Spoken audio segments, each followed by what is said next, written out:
Hi there, and welcome to Unit 2, labeled Evaluating Feedstuffs for Farm Livestock. And in this section, as we go through here, we're going to talk quite a lot about how we evaluate the feeds that are in the rations that we're going to potentially feed, and why we go through that process, and so forth. And so, as you go through and check out our objectives that are listed here, it's quite critical as we build on the Unit 1 to simply understand why it's important for us to occasionally send samples to the laboratory or your feed companies that are out there preparing feedstuffs, why it's important that they, for quality control purposes, continually analyze the feeds that they're using in the diets in order to know that we're accurately feeding the animals as we say we should. So make sure you review the objectives here, but we're going to get started with this Unit 2. So there's a lot of there's some different analytical methods for nutrient composition, and essentially three of them exist. There's chemical procedures, which we talk about a lot of chemistry, obviously titration and colorimetry and so forth. There's biological procedures, which essentially we feeds to a live animal, whether it's a rat or a chicken, or even a research cow or horse or pig at the laboratory, that we test what goes in and we test what comes out, which actually it's much more accurate to do a biological procedure that way, but obviously very tedious and quite expensive and slow in order to consider what nutrient profile in the feeds that we're going to feed. There's also, lastly, microbiological processes or procedures that we test with isolating simple bacteria. But so those are the three ones. But we're going to focus on some of the chemical procedures here, mainly in this section. We'll talk briefly about the biological ones and so forth. But the first step in terms of doing any analysis is obtaining a reliable and representative sample of whatever feed that you're wanting to send to the laboratory to analyze. So, for example, if you have a grain bin full of corn and you want to analyze it to make sure that it matches up with what you would like to feed, if you just go take one simple grab sample, that's going to be a poor representation of the nutritional profile of the whole bin of corn. You would want to pull several samples from that bin of corn in different locations.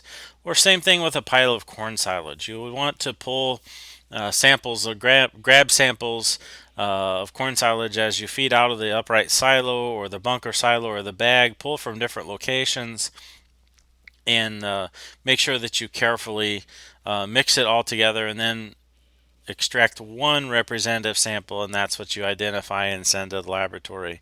Same thing, lastly, another example for hay bales is you would want to make sure and identify what cutting it might be, what field it might have come from, and so forth. And we'll talk more about that in discussion.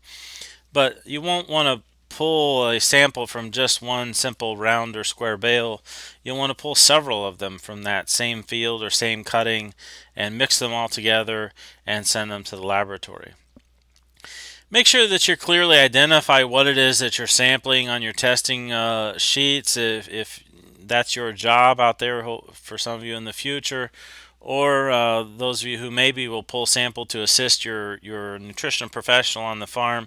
Make sure you clearly identify what it is.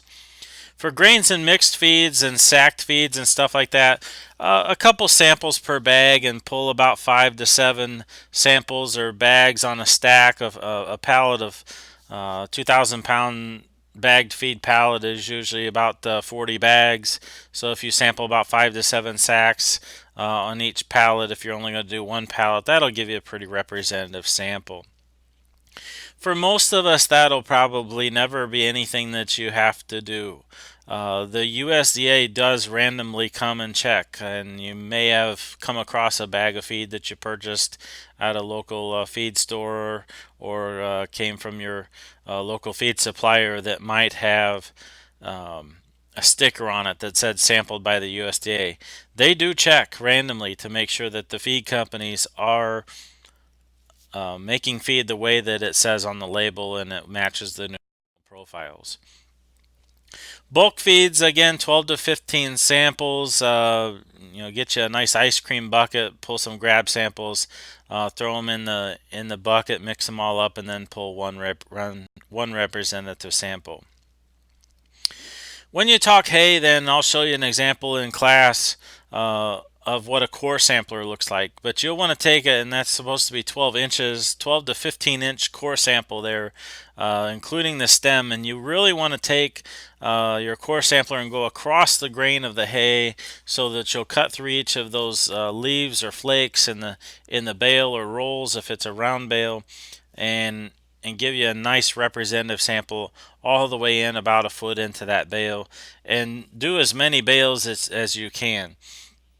You need to take as many 12 to 15 samples, or 12 to 15 bales need to really be accurate. If you just sample one bale, you might get lucky and get the average of the entire stack or pile or cutting, but you also may get the best or the worst bale. So try and get as many samples as possible. If you don't have a core sampler, grab samples are okay, meaning busting a bale open and grabbing a sample.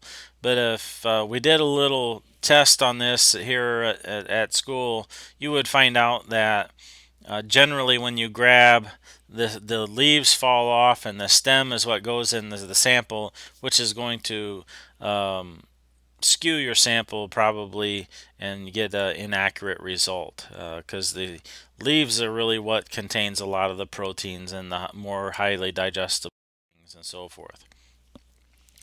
Haylage or silage in upright silos. Again, collection during feed out time is really critical.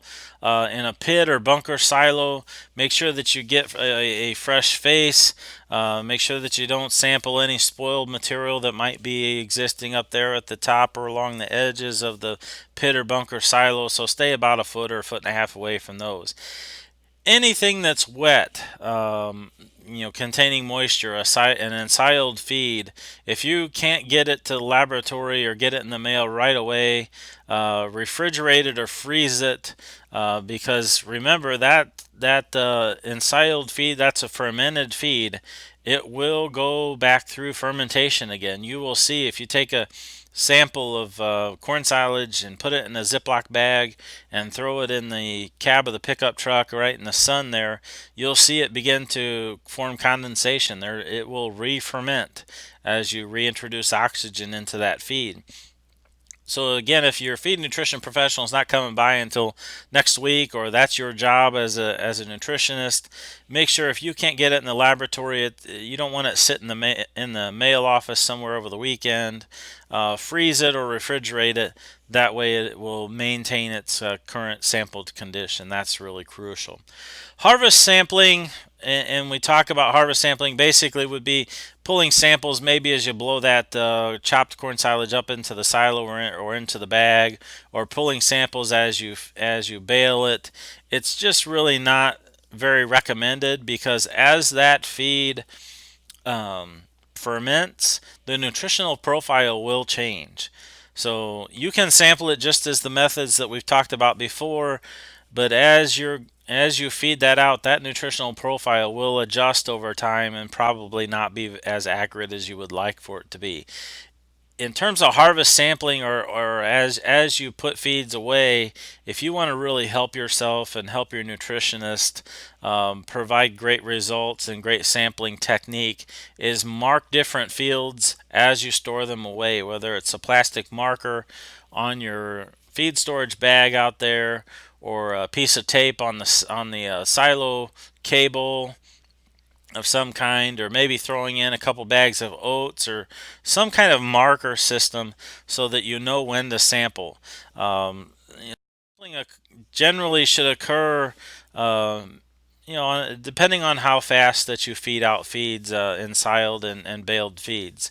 It might be necessary to sample every week, and it might be okay to sample every month or every 3 months or something like that. It just depends. Discuss that with your nutrition professional and come up with a good plan. But in general, bottom line, if you're not going to use the data that you're going to get back from a sample, it's probably not worth the cost to do it. It's going to cost you anywhere from probably $10 to $30 or more, depending on what you want to sample for, to have a sample analyzed. So if you're not going to use the material in balancing use the data in balancing a ration, it's probably not worth your time in taking the samples and running the analysis. You can use the book values that we'll discuss in class, and they will be okay. But clearly, if you are going to balance a ration or have a nutrition professional help you out, definitely sample. It is absolutely worth the cost, and most of your feed nutrition companies out there either provide that service for you as part of their service fee, or they bill you for that, and again, in the grand scheme of things, a very small investment into making sure that you save money on supplementation of feeds. But 3 benefits are listed there into sampling. Again, you want to minimize protein supplementation. Again, we talked in Unit 1 that protein feeding is your most expensive ingredient that you'll feed. So you don't want to feed any more than necessary unless you just want to make your feed company very rich and happy. Number 2, properly balance if a nutrient is being underfed. The only way to know that you don't maybe have enough energy or enough phosphorus or enough vitamins in the diet is to sample your feeds and know. Then you can get your ration up to snuff. And then thirdly, sometimes you may need to confirm that something other than feed is limiting production, whether you're not getting the amount of average daily gain that you're after, or you're not getting the amount of milk production that you're after, or something of that nature. You can test your feed and find out if your ration is as accurate as you think it is. And if it is in line, then you need to go looking for another stressor, another health problem, another causative agent of that problem that might be out there on the farm, so that you can look elsewhere, so to speak. Generally, because of feed being 50% of the cost of production on the farm, that's almost always the first place that gets blamed whenever there are production issues on the farm. So let's get into this proximate analysis concept here. Generally, when we talk about chemically or analyzing feeds, let's talk about a couple procedures here or things that you might find. First is dry matter, and when you talk about dry matter and they say, well, how do we determine dry matter content of a feedstuff? It's simply removing the water out of it, and we'll show you how to do this in class because you absolutely can calculate your dry matter content yourself at home on the farm if you've got animals and livestock yourself. It's very simple to do. You can even just simply let it air dry and not use some of the equipment like we will show you in class. But the benefit of knowing the dry matter content is simply knowing how to adjust your ration carefully and accurately, because you're not always going to have a nutrition professional right there to help you. So knowing the dry matter content is absolutely crucial when you're feeding wet feeds. Ash is the burn sample. That's obviously something that you're not going to do and be able to analyze on the farm. So that ash content, that mineral content, removes all other nutrients, and then you can take that ash and analyze it for the or the inorganic residue that remains. So that's a content, the mineral content that will be analyzed. Crude protein through the Kjeldahl process is analyzed. Again, don't forget, we test for nitrogen and then use that number times 6.25 to determine the amount of crude protein in a feed. They'll also extract the ether from it, which is the fat content. That takes about 4 hours to do if you're doing a chemical process like we're discussing here. And it talks about that will also include some of the fats that are of no use to your animal digestively. So that's always not 100% accurate, but they keep refining these processes and making it better and more useful for you as a producer or you as a salesperson or nutrition professional out there. Next is carbohydrates, like you say, CHO, carbohydrates listed there. And on most of your feed tags, again, we're going to break this out into either crude fiber or nitrogen-free extract. The crude fiber would be the stuff that's very difficult for the animal to digest, whether the hemicellulose and lignin components. And the nitrogen-free extract would be the sugars and starches and the more easily digested components. So you might see both of those on a feed tag or a feed analysis sheet in terms of how results that might come on a test. The Van Soest method is used then focusing on fiber digestion, and you'll get two important things here. If you look to the center of the slide, you'll say predicting intake NDF. Neutral detergent fiber is what NDF is. And that's generally an index of gut fill, or how full it will make you your animal as they consume that feed. So for example, if you go to the cafeteria at lunchtime and you pile yourself up a big salad, you're probably going to feel full much faster compared to if you went to the cafeteria at lunchtime and bought yourself a bag of M&Ms.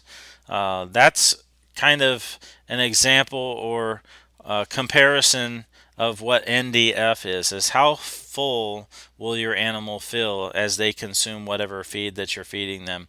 A great example is hay, alfalfa hay versus straw. Straw has a much higher NDF content. They'll feel full faster as an animal consumes straw versus an animal consuming alfalfa hay. ADF, then the next line down, is acid detergent fiber, and that indicates the amount of digestibility that is there.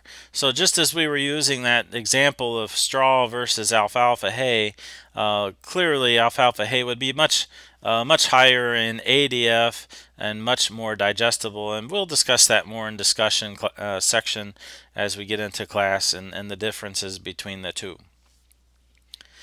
It'll also, the Van Soest method checks for heat damage to determine what amount of problems that may be presented to you feeding that feed because of the amount of heat damage that's there.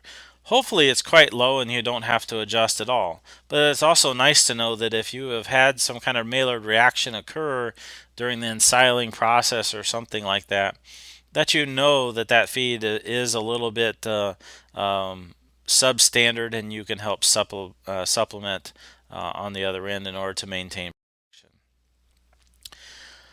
One method in order to come up with some of these numbers that we were just talking about is to use what we call near infrared reflectance spectroscopy, that big word, and we'll just refer to it simply as NIR.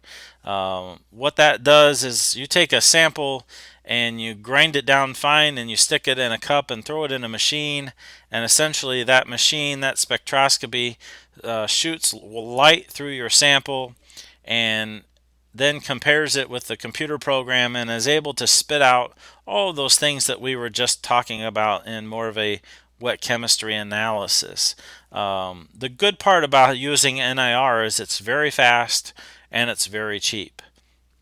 The very bad thing about using NIR is it's not very accurate for some of the things that we would like to know in today's feeding programs. So really you need to, as a producer or as a feed nutrition professional out there, think about the importance of the sample that you're getting back and what accuracy of the data is important to you. If you're feeding a horse and you just want to be in the ballpark better than what's on the book value sheet that we'll look at later on, or you're feeding some sheep out in the backyard or something like that, NIR will certainly get the job done. If you're trying to maximize milk production or maximize efficiency for your steers out in the feedlot, NIR probably will not be as accurate as you would like for it to be, but it is the most expensive way. The wet chemistry things that as we kind of again compare that determination of vitamins, vitamin assays have to be ordered specifically. Vitamin tests, they cost obviously then more, so an NIR analysis will not do that really very accurately for you.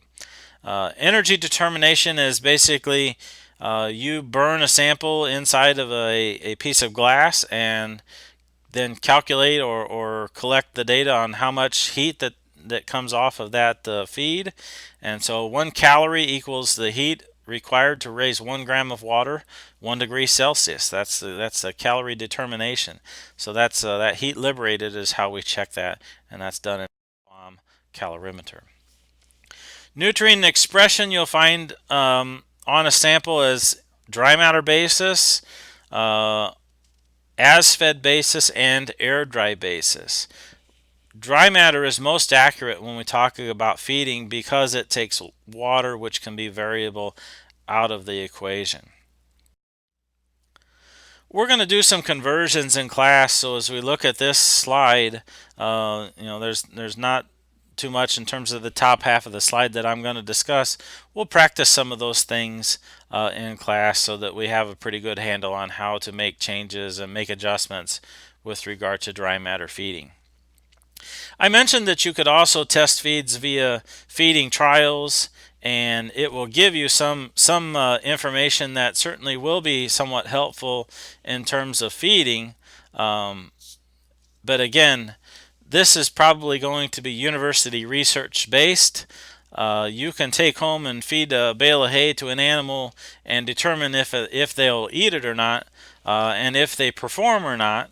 But it doesn't necessarily tell you why they do or don't eat it, and why that does or does not perform the way they like for it to. But a digestion and metabolism trial, again, unless you're including the chemistry analysis piece with it, doesn't really tell you some of the things that we're going to look for from an accuracy perspective. There's the steps listed here, but essentially feed the animal, collect what comes out the other end, and compare what disappears in the middle, and that's how you're testing digestibility.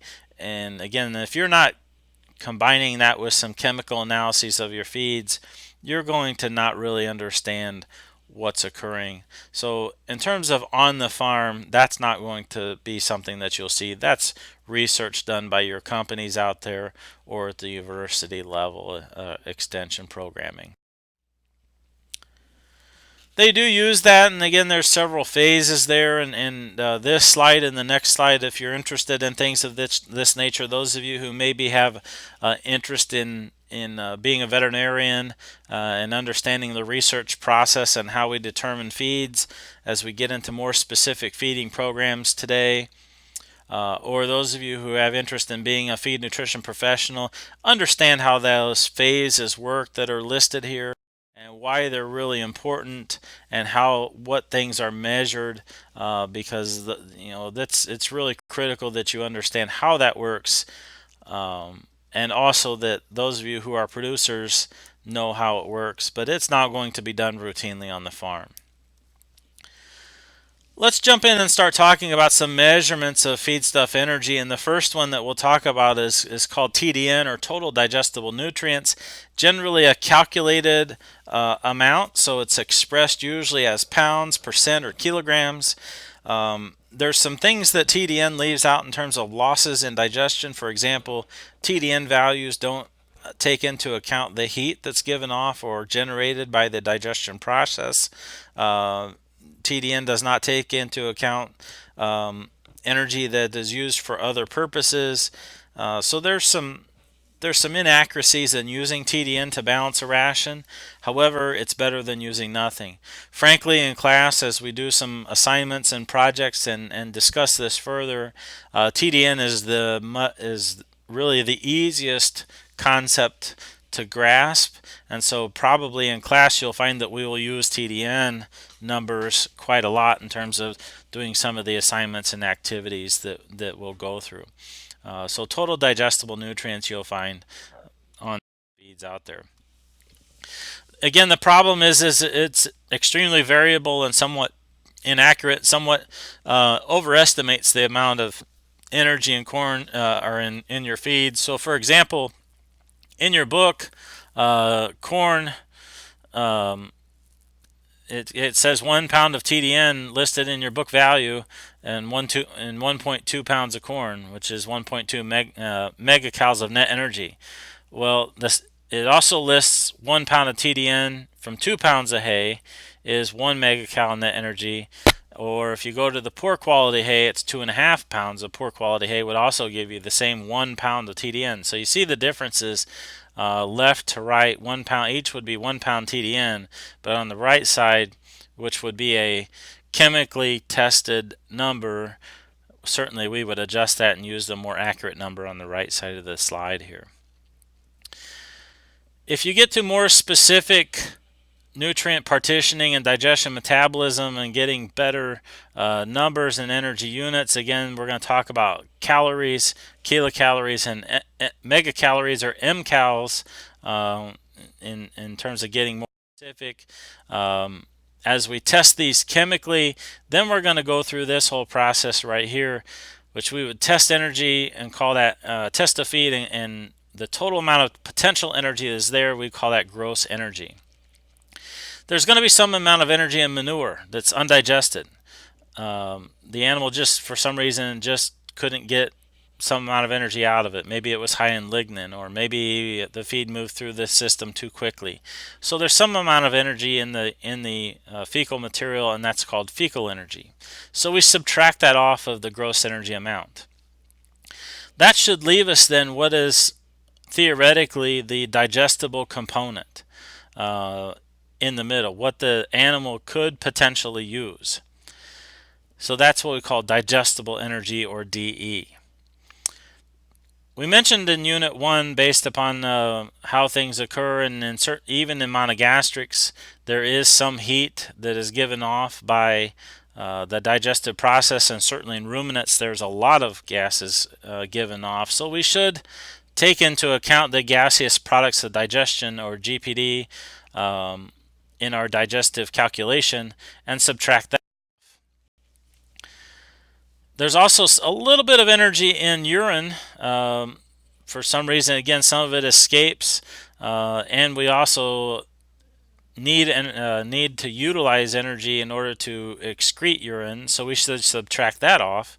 Now we get to what we call metabolizable energy. So now much more accurate in terms of the amount of energy an animal can actually use for productive purposes. So metabolizable energy, again, we're subtracting off the things that really don't mean anything and really don't necessarily contribute to the animal's ability to produce meat, milk, or eggs for us.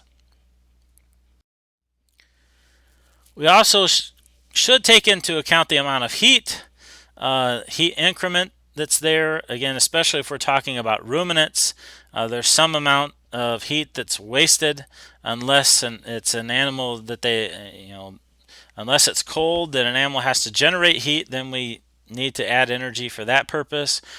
But if it's warm enough, then an animal has to spend energy to cool itself. So that's why we have to subtract off heat increment. And that gets us, again, as we subtract further down, get more specific on what we call net energy, or NE. Now we kind of refer back to some things that we talked about in Unit 1. We can calculate net energy amount of a feedstuff. So for example, net energy of corn for maintenance purposes only, or net energy amount in corn for gain or growth purposes only. We can be much more specific in building our ration and testing our feeds into how utilize that information. So this slide, for example, talks about net energy for maintenance. What part of that pound of corn that we feed is going to help maintain body tissue, keep the body warm, provide enough energy for voluntary activity and basal metabolism? What piece of that corn, how much of that do we need to use just for simple body maintenance? Then we can get into energy for production. So for example, in beef cattle, we're going to want to add energy in order to add gain. That costs us energy to do that. So this system will help us calculate in net energy for gain. You see the NEG right in the middle of the screen.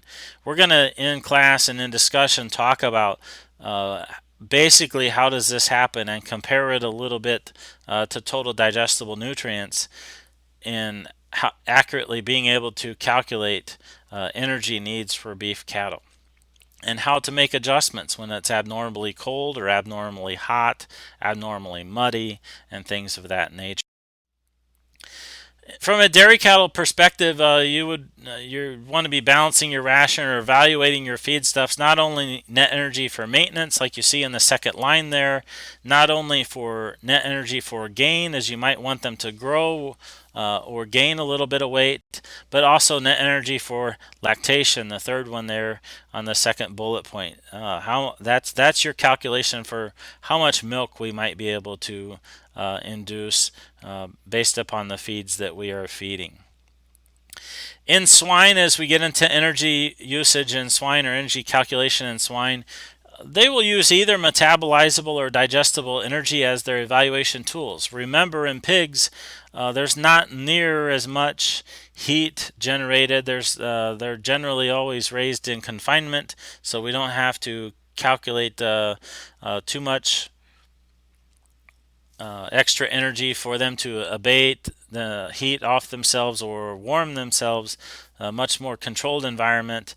We'll cover this more specifically in the swine section, but they'll use either metabolizable or digestible energy calculations.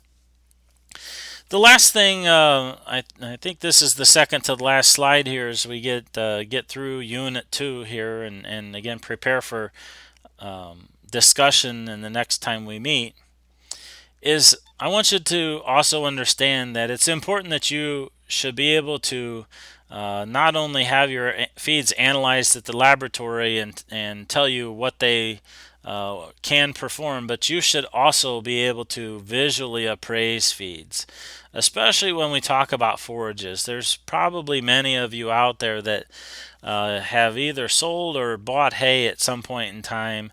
It's important that you understand it's a skill, important skill, to be able to look at that hay and understand what type of hay it is. Does it have the proper color? Does it have a good percentage of leaves on it? Identify if there's weed contamination in it. Is there spoilage to that corn silage that you might be purchasing? How palatable, and palatability means how acceptable it is. Will your animals eat it if you purchase it? So it is quite critical that you understand how to visually evaluate, look at a feed, and determine what that chemical analysis might tell you before you purchase it. Or before you put it up and process it. That's extremely important that you understand how to do that piece as well, because once you've processed or purchased a feed, you're stuck with it, and whatever the evaluation comes out is what it is, and you're going to have to balance the ration based upon that. If you can pass on purchasing poor quality hay and purchase something better, it's going to save you money in the long run, even if that hay might be a little bit more expensive. So it's critical that you understand, don't 100% count on the laboratory to do all your work for you. Make sure that you understand as a producer,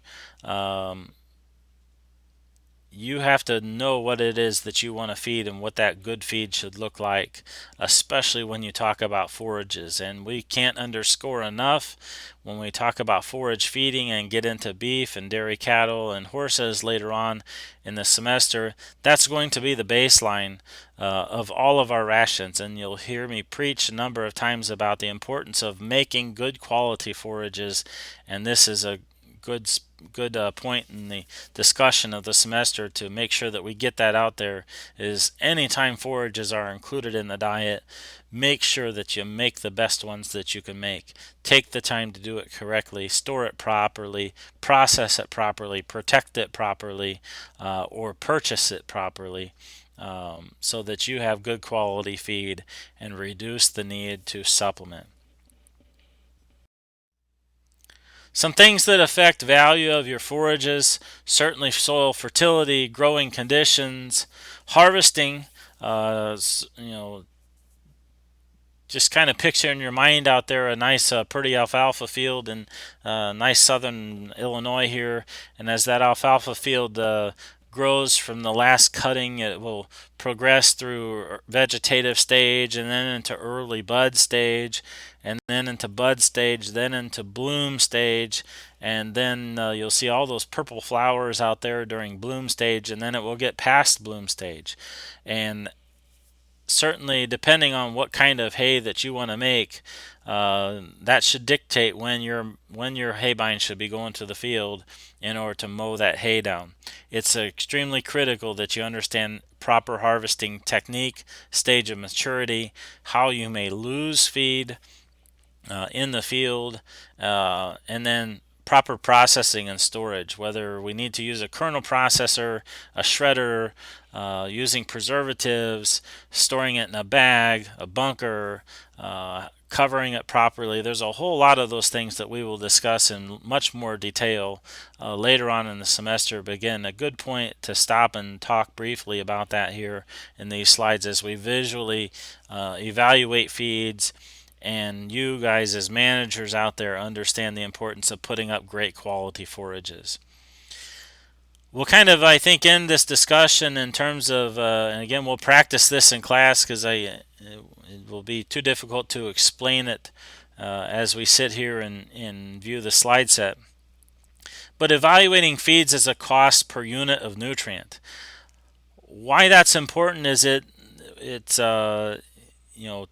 two different kinds of hay may have two different kinds of prices on it, and one might be more expensive, and those of us who would like to save money are sometimes inclined to buy the cheaper feed. Understand that sometimes that's not the best buy for the money. So as we develop the skill of calculating a cost of feed per unit of nutrient provided in that feed, that will tell us then, is it worth it to go with the more expensive feed? Is it worth it to invest in something a little bit more pricey?